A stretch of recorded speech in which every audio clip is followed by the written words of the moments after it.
Welcome to this ClickShare information video. In this video, I will show you how to set up automatic firmware updates on your ClickShare Base Unit to take advantage of new features and to fix any known issues.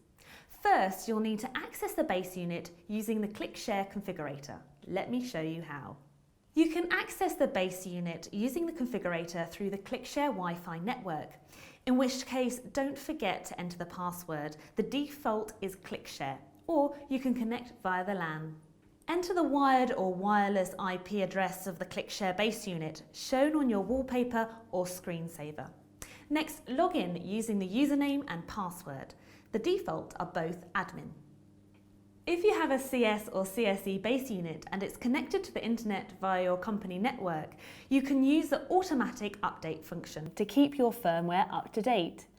To do this, go to Support and Updates. Then select Firmware Update. Make sure that firmware updates are set to automatic and click on Save Changes. If you are managing 10 or more ClickShare base units, we do recommend the ClickShare Management Suite. This allows you to update firmware across your fleet of ClickShare devices throughout your enterprise. Visit barco.com to obtain a free copy. And that is how you set up automated updates to the firmware on your ClickShare base unit.